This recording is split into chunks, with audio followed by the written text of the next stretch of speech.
And I'm going to go get the beers while Reuben Ryan does our introductions. How's it going? Welcome back. Coming up, we've got a rough plan for Thursday. So just to kick it off, this is the agenda items. We've got introduction, explanation of thing, which is Hunter doing the concept of heat. Then we've got a story from history from me, Reuben, I'm one of the co-hosts, and then a discussion on killer drones, which in brackets says it's ubiquitous. So while we wait for Hunter to go and get another beer, I'm just going to tell you about things I can see. There's a bat. There's a bat quite high up in the sky. The silhouette of it against the sky looks quite similar to the bat signal used in Batman, which is, I guess, just a coincidence. There's a lot of grey on the horizon. It's mostly clouds, but probably some of it is old people. There's a few lights. They are industrial lights. Probably, I assume, used for industry. There's also a few trees I can see. I mean, I say trees, what I really mean is, There you go, Reuben. Thank you. What were you telling me about? Are you telling me about that quick girl that asked for the quickie? Quick girl that asked for the quickie? No, oh, sorry for bringing that up. It's a painful memory. No, yeah, well, it was pretty quick but painful. You know they say quick and painless? This is quick and painful. Yeah. It's like a car crash. Yeah, or like a dentist drill. Yeah. But a really quick dentist. Yeah, like if Sonic the Hedgehog was a dentist. Yeah, or if you just hadn't had a lot of training and wanted to get it done with, over and done with as quick as possible. Yeah. Man, I've had like 4 beers now. They were on for our second six-pack, and you haven't drunk anything. You should buy a ticket for Thunderfox. I think you'd really enjoy But it's it. like $18. I haven't got that sort of money. It's going to be fun. I will have that sort of money in about 2 months. I'm moving full-time. Really? On a job. But I'm not full-time yet, so I still have anyway. Sure. Okay. But yeah, maybe I will. Alright, so where'd you go? Welcome, everybody. Introductions, welcome. I was just telling everybody about... Oh, would you believe it? No, actually, I can hold it for a bit. There's a secret. There's a slight urge to shit, everyone who's listening. I will need a shit in about 10 minutes. Is that the secret item of the night, Reuben? No, yeah, and viewers or listeners, whatever you want to call yourselves, depending on how you define your senses. You're not viewing much if you're viewing. Right. But maybe you find that interesting. There's something very interesting about a computer screen, Reuben. Yeah, and I mean, yeah, say you're if you're blind.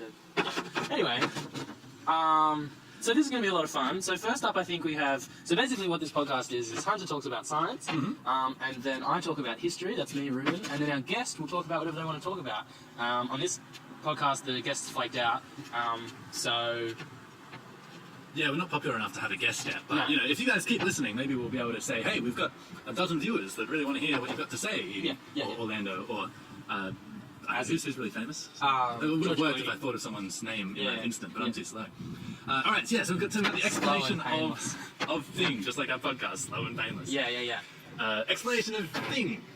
In this segment, it's my turn. Can I ask what it is? Oh, no, yeah, I know what it is, Reuben. but okay, so... You can pretend that you don't know what it is, Yeah. so our listeners, you're playing the role of the listener. Okay, so Hunter, being... Who's Reuben? Yeah. Here. So being someone who was born without a sense of touch, can you explain what heat is? Wow, Reuben, wow. That's a very specific question. So, it's actually a really fascinating kind of thing. Because I've been teaching these high school kids science, and in the books it just sort of lists, heat is something that makes things bigger when they're hot and smaller when they're cold, and you can sort of feel it, and its energy gets lost as it goes through. But that doesn't really make sense. It's like 5 different things you have to memorize. Yep. Don't get distracted by the very attractive women, Reuben.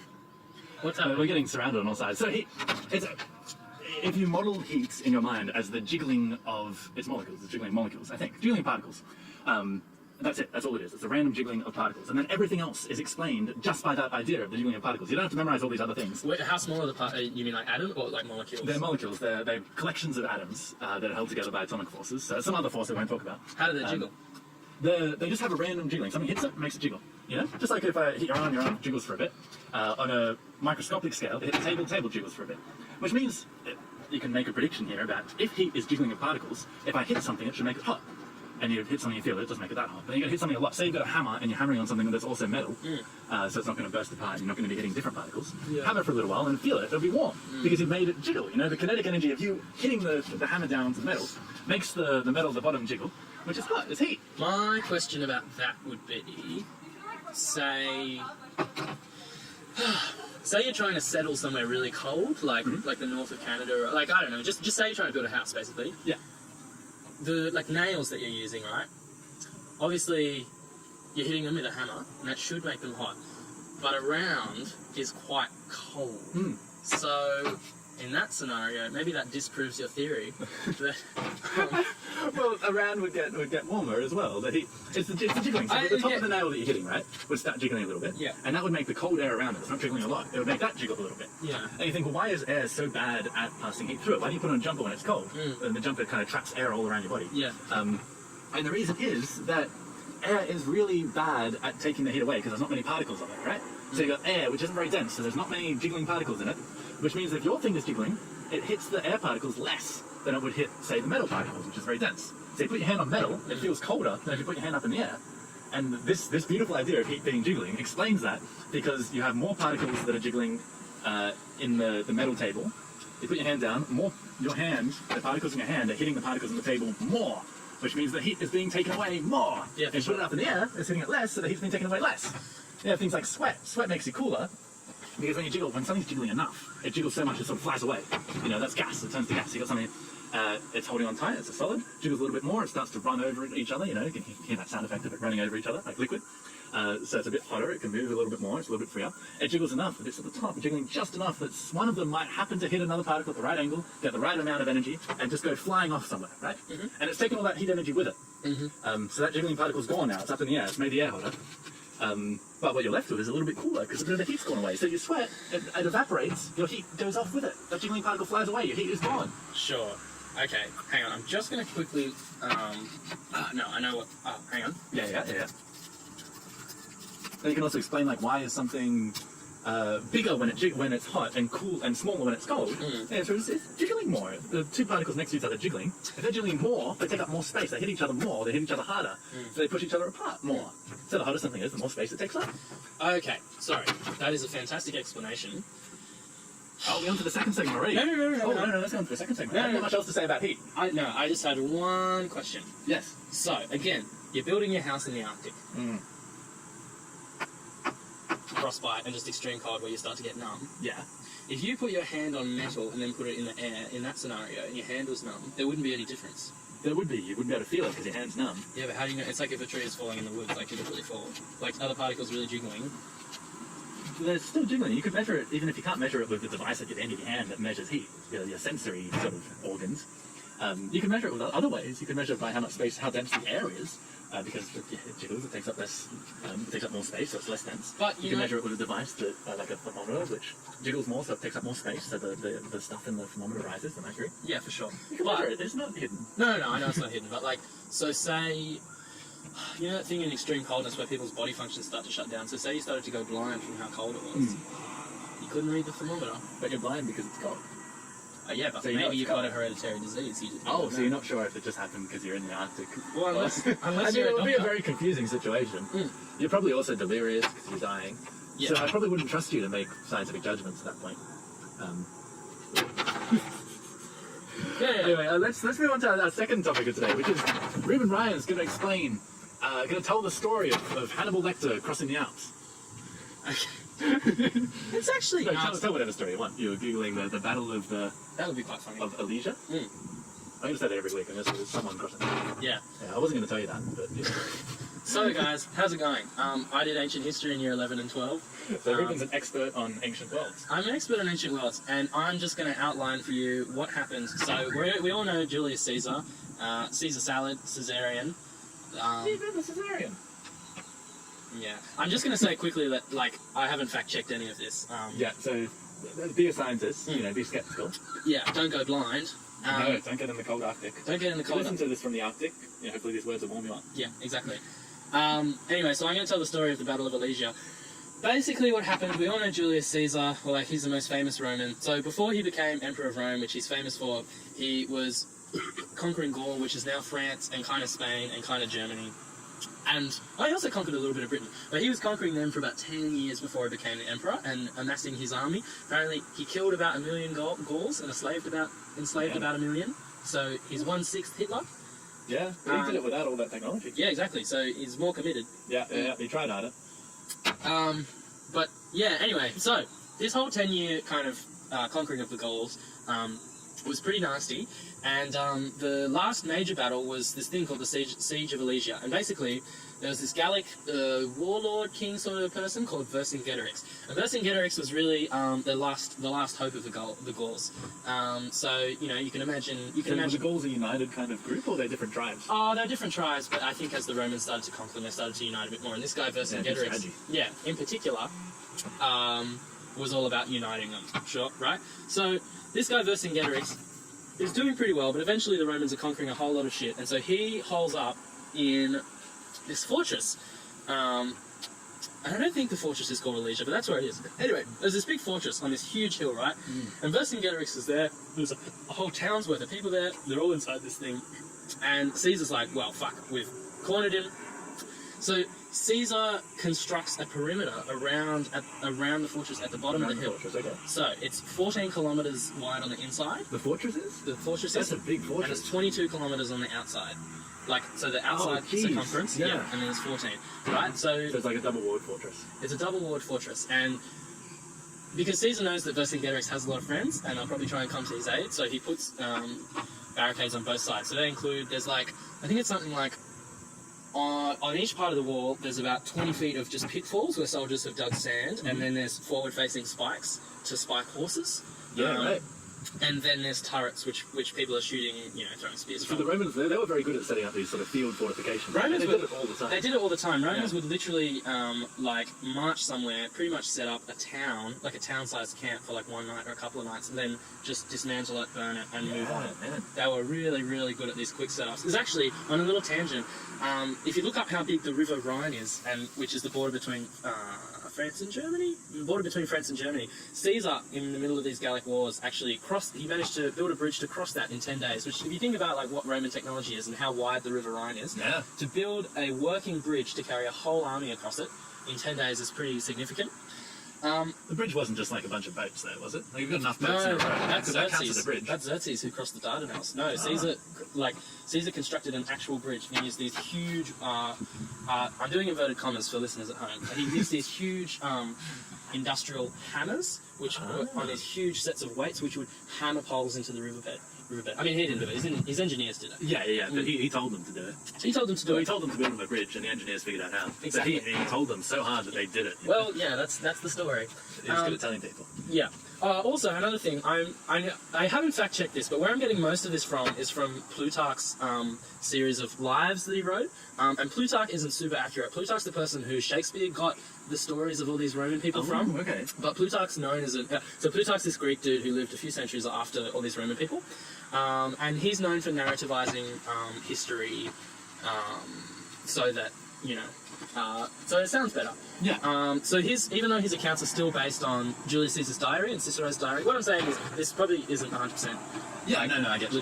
Okay, so we're at the big fortress. Sorry, 22 kilometers. we're at the Battle and of... Caesar is surrounded with his men, and he's fortified both sides. He's fortified both sides with these crazy defenses, right? So he's like a donut kind of thing. So he's like, all right, I'm just going to wait here and Vercingetorix, we're going to starve him out, right? So the first thing that happens, Vercingetorix is like, okay, I'm going to... So they're playing a waiting game, right? So Vercingetorix has got food, Caesar's got food, no one really knows like who's going to run out first. So Vercingetorix goes, he sends out all the women and children in this fortress. He sends them out on all sides. They walk down the hill. He says, Caesar will have Caesar will have a bleeding heart. He'll have no choice but to take in these women and children. They'll diminish his supplies because they have to give them rations, and they'll distract him essentially. Yeah. It'll buy them some time. It's a cunning strategy, but did Caesar kill them all? Caesar, if any of them went near his defences, they just shot them. So most of those women and children just starved to death between the fortress. Well, they didn't let them back in when they realised it wasn't working? No. They all just Caesar's a nicer guy than me, so surely he would feel for these women and children starving right in front of him. That's horrible. So two armies just watch this group of people just die. And then Vercingetorix called for help. There was probably about 10,000 Gauls in this fortress. Yeah. Well, quite big. But Vercingetorix called for help. And 300,000 Gauls from around France came and sieged Caesar on all sides. And that's kind of what the Battle of Alesia was. I think there were a few different stages of it. Wait, so Caesar got surrounded, he was surrounding the fortress, and then he himself got surrounded by the fortress's allies, the other Gauls. And there were 300,000 of them, right? So I think Jesus Christ. Caesar had about 20... That's got to be an exaggeration. 300,000 soldiers. Yeah, I mean, that's the estimation, but who knows? It was all 2,000 years ago. Which is the crazy thing, right? Like, it's 2,000 years ago. It's a long time. But It's a little while, yeah. it's a little while. It's Sorry. longer than we've been here. It's long. Yeah. No, I'm like 21, right? Yeah. I meant tonight, but it's also our age. Yeah. Okay, yeah, so Caesar's surrounded, and the fortress is also surrounded, so what happens? So, 300,000 Gauls are surrounding the Romans. Vercingetorix sees an opportunity. He comes down with his armies and starts to siege their fortifications on the other side. So the Romans are organised up in this ring around a hill, and they're getting fucked on both sides. Yeah. Apparently, they hold their ground very well, but because they only need one hole in the ring, and it's... Yeah, exactly. So the people were trying to pierce a hole in the ring. Apparently, there was one point. So they never breached the ring. There was one point where a part of the ring was almost breached, and then apparently what saved it was Caesar, who was... So, this is another interesting thing about Caesar. Like Alexander the Great, he was always involved in his battles. He was always seen fighting. Yeah. So, when there was about to be this break in the ring, Caesar rode out with his private guard right into the midst of the Gauls and just started cutting motherfuckers up. Oh, jeez. And apparently that gave Gauls enough, morale or whatever. Sorry, not Gauls. Roman soldiers. Enough morale. They just went like, "Fuck yeah, boys!" and they secured that thing. And then Vercingetorix surrendered. Caesar eventually took him back to Rome, I'm pretty sure. So there wasn't like a clever strategy beyond just Caesar being a badass and his men going like, "Oh yeah, holy shit, we better back Caesar up." Pretty much, like... So he left the fortifications and charged into the walls. Yeah. In the fortress side. No, in the outside side. On the outside side, okay. Yeah. I mean, I think the whole thing of Caesar is just so many of his things, like, obviously he's a smart dude, but so many of his things are just like, I'm so determined that this just will happen. Yeah, and he would have had to have that reputation to pull this off, because, if you're a poor soldier watching him, like, you don't know him so well, you're in the back ranks or whatever, and you see your soldier, your general charging away from the inside fortress, out into the outside army, you're like, oh, it's abandoning us. Yeah, exactly. It's a bastard. Yeah, exactly, but everyone knew him. Like, they trusted him. And he was famous for knowing people by name. He was like, and so Caesar, look, I'm going to wrap this up, but yeah, anyway, that was pretty cool, and that's kind of how the whole conquering of Gaul ended. I mean, it's not cool. Caesar's obviously a psychopath. Everyone famous in history is a psychopath. Yeah, that's how he gets stuff done. Yeah, that's how you get stuff done, right? But yeah, that was pretty cool, and Caesar... what was I going to say? Oh, that was the other thing I was going to mention was Caesar wasn't the first person to do it, but part of the reason that Caesar was kind of instrumental in the fall of the Roman Republic was because his army loved him so much. And once you have an army that's really good and a sizable portion of the population of Rome, you don't have to listen to their rules anymore. Yeah, because the army will just listen to you. You're already like a pseudo-dictator because you've got the army that already loves you and listens to you and trusts you. Yeah, and that's other people had done that before. Marius, who Caesar supported, had kind of done that before. But that was one of the really big things in Caesar's success, that he could do things like ride out into the Gauls just to get his men to perk up a bit. Yeah. And they knew him so well that they loved him, and then that on top of it made them love him even more. I wonder how many leaders were like Caesar but just died in one of those brave things. Yeah. There's probably lots of military leaders were that brave and had men that committed to them. Yeah. And they're like, oh, I'm going to show these guys, perk them up a bit and just get shot with an arrow or a spear. I'm sure it happened. Yeah. Yeah. Anyways, that's my story for this week. Next time, I will research things a little more, but that's just the first one. Yeah, that was a pretty good story. Thank you. All right, now we're going to go into our main topic for today. Although, I suppose it still counts as our main topic. We'll probably spend the longest amount of time talking about it. Yeah. And that is killer drones. We've been talking for 53 minutes. No way. No, 22. Sorry. No, yeah, that's the number of megabytes. Yeah. We've been talking for 53 megabytes. Yeah. Which is probably a better measure of information. You've got 53 megabytes of information that's come out of your mouth, Reuben. That's crazy. Actually, I want another beer before we get into another topic. All right. Do you want me to go and get us both beers? And then I'll explain the killer drones. Yeah. Yeah, alright, sounds good. Alright, so our big topic tonight, which is sort of the idea behind the podcast, although we added these extra segments just so we could have a bit of a chat. It's really just an excuse so that we can chat and drink, and I get my friends to actually hang out with me. That's really sad. No, Reuben would always hang out with me. I love Reuben. But, yeah. Nah, beer would be good. I gotta pace myself. You can get whatever you want. Love you. Reuben just asked if I wanted a wine, and he said I love you back, which is wonderful. But yeah, so the main purpose is that we'll talk about a technology that's coming soon, as in the next 5 to 10 years, and we'll cover what it is, how it might work, why it would be developed, and by who, like a private company, or what the motivation of a private company would be, or a government company, and what their motivation would be, and then what might happen in the world after it's developed. So tonight we're going to be talking about a very nearby technology, which is if we have ubiquitous, miniaturized drones. So we've got drones today which are fairly big, and they last maybe about half an hour of flying time. They're pretty big, they're pretty slow. Usually they have a pilot that they can do some flying themselves. There are some versions just coming out now which are much more miniaturized. and which do a lot more of the flying themselves. And that's what we're going to be talking about, these miniaturized drones, like maybe about the size of your hand, which can fly themselves, and which our fear is that they might be militarized. Like you could perhaps have a little explosive device in them, or it would probably just be a single-use explosive device, like a miniaturized hand grenade, except it would be tiny, like 3 grams of explosive and a shrapnel piece. And if you had a drone like that, that could also do face recognition or other kinds of identification, like gait recognition, like you're walking. We have computers now that are just starting to be able to recognize people by how they walk, or recognize their ethnic features, or recognize people based off their social media profiles and what hashtags they've shared and what views they've expressed. We're going to be talking about what happens when we have drones that are small, capable of killing people in a one-use way, and are able to recognize people by either who they are individually or from their group. And that's very worrying, and it's coming very, very soon. Basically, all those pieces, all those parts of the technology exist. There are miniaturized drones at the moment. You can get a small explosive charge that could be carried by one of those drones with a piece of shrapnel in it, which could kill someone if you put it near enough to their head. We do have face recognition, and you don't even have to have a large database of pictures for individual people for face recognition. The way that works is that if you can train a system of what faces are of the same person or are of the same group of people, it would be able to learn without a lot of examples of an individual person. Like, say I wanted to have a system recognize whether you're looking at my friend Reuben. I don't need 1 million pictures of Reuben to do that. I can train my system off 1 million pairs of pictures of other people, and it would learn what constitutes a pair of pictures. So it would learn a picture of me and another picture of me, and it would learn that that picture is of the same person. And then I could just plug in one picture of Reuben, and as it flies around taking pictures of the world, if it finds another picture that matches with that picture of Reuben that I gave it, it would know that that's Reuben and be able to, well, if it's a militarized drone and I program it like that, to kill him. And that would be very inexpensive, and it's likely that it won't be traced back to me. So a small group or an individual even could carry out that sort of attack on a mass scale. And when you have a large number of these groups carrying out these attacks, or when it's possible for a large number of these groups to carry out these attacks, what sort of world would that be? Boom, chakalaka laka boom, boom, boom. Everybody do the dinosaur. Boom, boom, chakalaka boom, boom. How's it been? It's good. It's actually your beer.